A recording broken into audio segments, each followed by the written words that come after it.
حضرت عمر پیش حجر الاسود آمد، دستش بالای حجر الاسود دمون گفت پروردگارا اکنون به پیری رسیدم، آخران سال شده، سه چی میخواهم ایت؟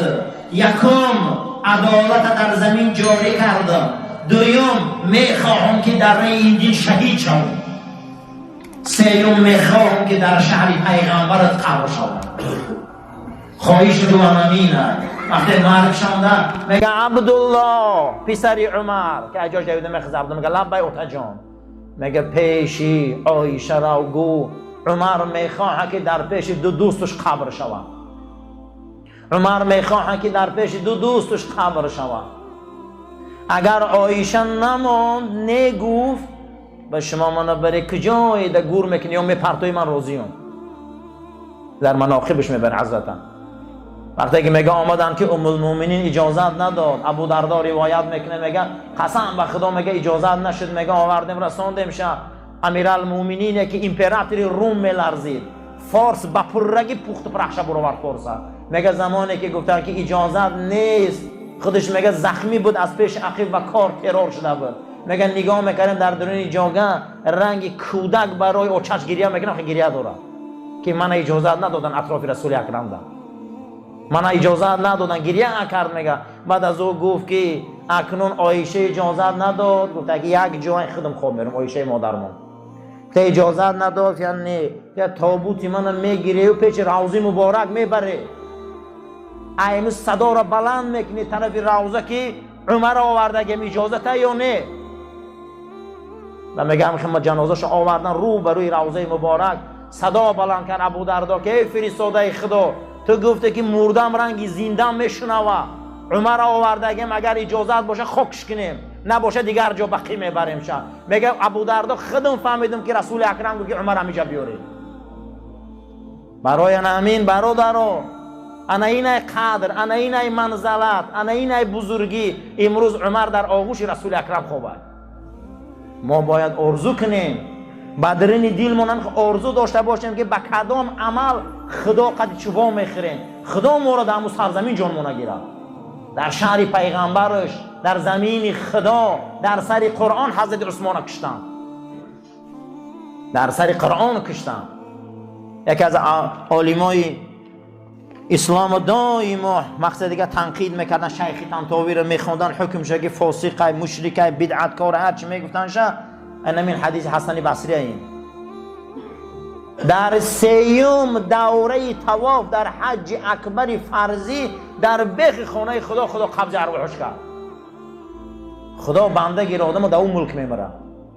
در همین سیوم طواف یکی دل همین شیخ طنطاوی ای کارمون همین تا گرفتن بیرون برآوردن شد. یعنی که ما امروز یک کس حکم میکنیم هر چی میگیم، اما صاحبی ما را دیگه خیلی قبول داره. هر چیز گفتهش ناگهان دنیا در نمایش دادن که شیخ فقط تنقید میکرده، امروز در بیخ کعبه در طواف جان داد. ما را گفته فرزندی آدم کدام عمل دوست میداری که با خدا و آخری؟ پروردگار ما را با زبان رمضانی و دهن رمضانی پرده خاک بره. انشاءالله این رمضان خدا گفته من خودم مکافات چه میتیم. باید ما دوست داریم به کدام عمل خدا قدی باخریم، هر یک تمام، یکی به زکات، یکی به احسان. چگونه که حضرت خالد ابن ولید گفتن است که دوست می‌دارم که ای اصل دیگه نفرم تا مردن من. برای همین هر کس باید در درون دلش یک مقصد قد زندگی کنه. این بسیار بزرگه که آدم‌ها در سجده جانته‌اند، در حج بمرن، در اون مقام‌ها بمرن، در عرفات در دنیا گذرن. این هر خیلی آدم در میسر نمیشه. ما را نصیحت کرده سید ولی خدا کدام عمل خودی با میخری، کدام من پگه قیامت میخیزی خشا به حال آدم میگوه که من در شهر مدینه دنیا گذشتم خدا، در شهر مدینه پیغمبرت، یا خیزه گوه من در فلان مسجد در ختم دنیا گذشتم. یعنی نعمتی بزرگه.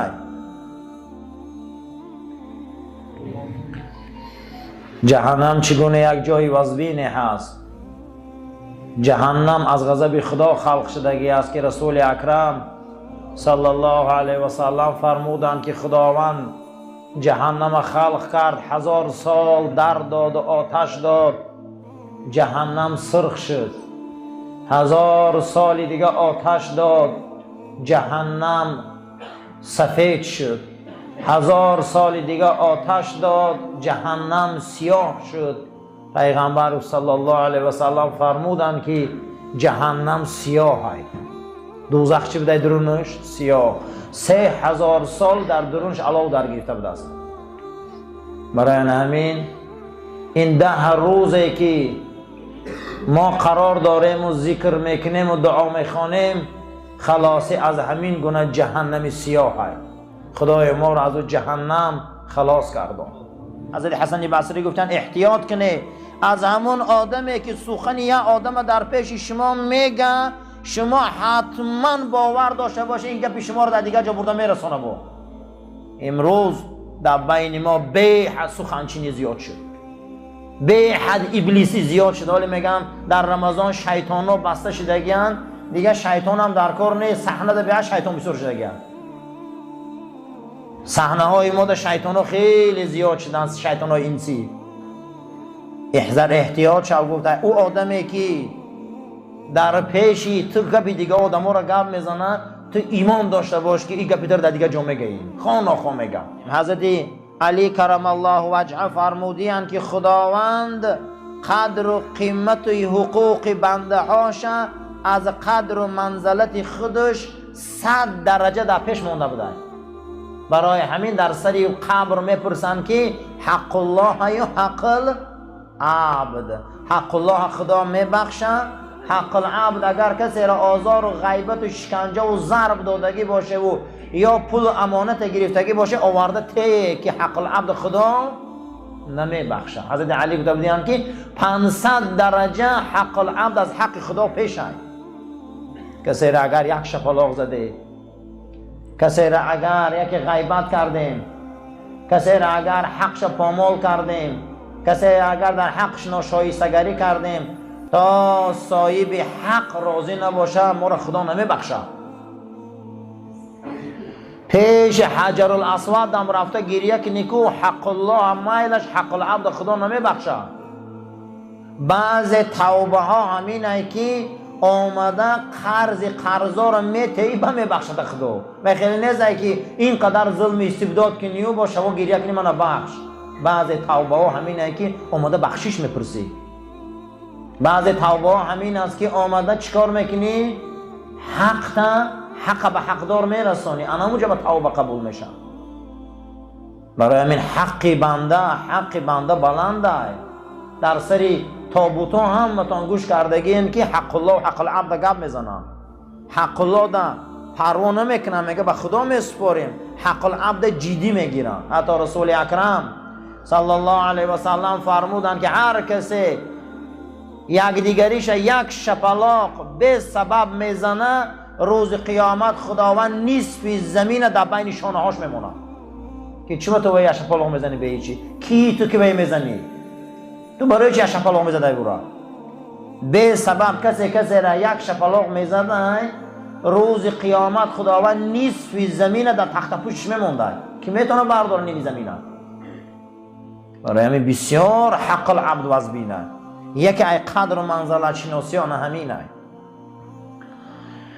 حسن بصری فرمودیم ما من نفقت الا والعبد یحاسب علیها. هر نفقه روز قیامت حساب کتاب داشته که اکجا میوی. الا نفقته علی والدیه و من دونهما. اما اون نان و پولی که در پدر و مادر روی میکردی میدادی را خدا حساب نمیکرده. این جوان مردی را دیدین قدر منزلتا. همه پول و مالی ما فرد و حساب داشته. کسی پدر و مادرش پول و مال یاردم میکرده، نفقه پدر و مادرش میداده، این را خدا حساب نمیکرده. او نفقته علی اخیه فی الله. کسی برادر مسلمان شه در راه خدا برادرش به خاطر الله شکمش سیر میکرده، این هم خدا نمیپرسیده. و صاحبه فی طاعته. کسی که مسلمانه که در طاعت خدا، اینم اگر نان و نمک میداده خدا نمیپرسیده. فانه روی ان الله سبحانه و تعالی یستحی ان یحاسبه علیها. در یک روایت دیگر آمده بود است که خدا حیا میکرده که کسی پدر و مادرش بانی میکنه، کسی برادری در راه دینش کمک میکنه، کسی به خاطر خدا برادرش افطار میتیه، خدا حیا میکرده که او را حساب کنه روز قیامت. برای همین انا اینه قدر منزله، انا اینه برادری، انا اینه شجاعت، انا اینه اسلام. و کان یقول لیس من المروءة ان یربح الرجل على اخیه. پیغمبر خدا صلی الله علیه و سلم فرمودیان که حسن بصری گفتیان هیچ کس جوانمرد نگوه که وقت جوانمرد ای جوانمرد به خاطر فایده دوستی کنه. کسی به خاطر فایده دوستی میکرده و شما جوانمرد نگفته رسول اکرم. نخواه که مسلمان جوانمرد مسلمان به خاطر چیزای دنیاش قدیم مسلمان جوره شود. ما را اشهد ان لا اله الا الله و ان محمد رسول الله دوست کرده گید. نه این پول دنیا، نه این مال دنیا، نه این چیز دنیا، نه این خواهر و نه این اپا و نه چیزه. ما را کلمه توحید مسلمان کرده گید. ما را کلمه توحید منزلت داده گید. ما را کلمه توحید دوست کرده گید. کسی که کلمه توحید حرمت نمیکنه، کسی برادری مسلمانش حرمت نمیکنه، قسم بخدا او جوانمرد نیست. این رسول اکرم فرمودیان شما او را مروت جوانمردی ندانه، همون انسانی را که چکار میکنه به خاطر ریبح فایده برادری مسلمانش خیلی دوست میشود. روز حجت الوداع رسول اکرم صلی الله علیه و سلم آمده بودن رو به روی کعبه. حجت الوداع حج هست که 6 ماه بعد این حج پیغمبر ای دنیا میگذره. این حجت الوداع میگن در اسلام. جناب پیغمبر صلی الله علیه و سلم در حجت الوداع گرد خانه خدا را دور زدند. در همه حج فرضی یکی از دور بلال میبینن که بلال هم احرام بستگی در این گرمی ها، میگه لبای بلال خاک گرد خانه خدا را میگه طواف کرده است. جناب پیغمبر میبیا بلال آغوش میکنه و نگاه میکنه رو به روی کعبه، نگاه میکنه کعبه را. حدیث ابن عمر روایت میکنه، میگه ای کعبه، ای کعبه، قسم به نام خدا ایتر بلال بزرگای. قسم به نام خدا میگه ای کعبه ایتر بلال بزرگای. ترا بابام ابراهیم امارت کرده اما بلال خدای ابراهیم امارت کرده. امروز بین ما منزلت نموده دیگه. حضرت ابوبکر صدیق 400,000 تنگه طلا در همون زمان اسلام آوردگیش داشته. 400,000 تنگه طلا را علما حساب کردن در این زمان قریب 500,000 دلار میشد. همون زمان همین پول داشته. تمامی انمون مسلمان هایی که از دست مشرکین عذاب میکشیدن همه را خلاص کرده گرفته بم پول. یک تاش میگم بلال بود. وقتی که ابو جهل آمد گفت که ابو بکر اگر تو گفت چی برای این حبشی سیاه قد بسیار پول میتهی، تم دو تنگت میره خلاص میکردم. گفت اگر قدر منزلت ایمان بلال میدونستی که این دنیای چه ده پیشین. امروز قدر منزله در بین ما به حد پس شده گرد. قدر منزله در بین خودمون پس شد. از کجا بدین ما رو حرمت کنن؟ ما منزله نمون دیگه. شما هر کسی ای کسی به خاطر فایده جورگی میکنه دوستی میکنه، قسم به نام خدا بزرگا گفتن که به نانی نان بده از در بیرونش سرش کنه بره و دوستی نکنه. قدی خیلی آدم دوستی نمیشه.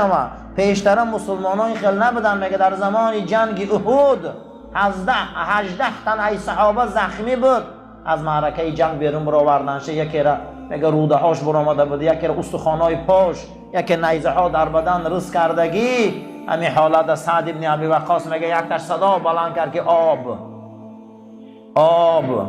میگه کاسه آب من پر کردم آوردم در دستش دادم. میگه همین خیلی 18 تن میگه راست میگه تنی کوده، میگه تکیه کردگی بودن، خیلی سودگی بودن، آب دادم جنگ احد. میگه اینه میگه آب در لبش برد. میگه اینش نگاه کرد که شاید گفت که اینش ایمن تشنه‌تره، اینش میگه یگان تشمو آب ننوشیدن 18 تن شهید شد. میگه آبم خیلی مون. اما امروز ما نانی مسلمان ایدانش کنده میگیریم، فرزندای او را غم میتیم، او را فقیر میکنیم، او را چه دباله ها گرفتار میکنیم. و یا این گونه محبت داشتیان که ایمپریای روم و فارس باز اون رو غلطوندن. بین ما ده امروز خیلی صفمون زیاده و تعداد نمازخوانمون زیاده، اما محبت قدر ناله و قدر محبت نداریم. شبی قدر آمدیم، بیا اول قدر خمون دونیم. رسول اکرم صلی الله علیه و سلم فرمودند من لم یرحم، کسی اگر رحم نکنه بر کودک، کسی اگر رحم نکنه بر کودکی ما، کسی اگر حرمت نکنه عالم منه، کسی اگر احترام نکنه بر آدم موی سفید و ریش سفید، امتی من نیست. بگو لیس منا، گو این ای امتی من نیست. گفت برای همین امروز قدر منزلت خیلی بین ما پس شد. او صحابه این خیلی قدر منزلت داشت، او صحابه خیلی یکدیگر را دوست می داشت، او صحابه این خیلی حرمت میکرد. اینا شخصیت هایی بودن که در معرکه غزوه احد همه اونها یک کاسه آب ننوشیده از دنیا گذشتن. معلوم است که بعد نماز ذکر زیاد بوده. بعد نماز ذکر کنید، نماز اوقیگان وقتی که ذکر قلینه پیغمبرمز امر قلفته بو که چه قدر که چه ذکر قلینه، دعا قلینه. این شب قدر ای تا عصر پگره قدر ای برادران منزلت این شب دست نتی. پروردگار ما را برای راست هدایت کن، ما را توفیق بندگیت. این شب قدر ای من هزار ما عبادت برای ما نصیب گردان.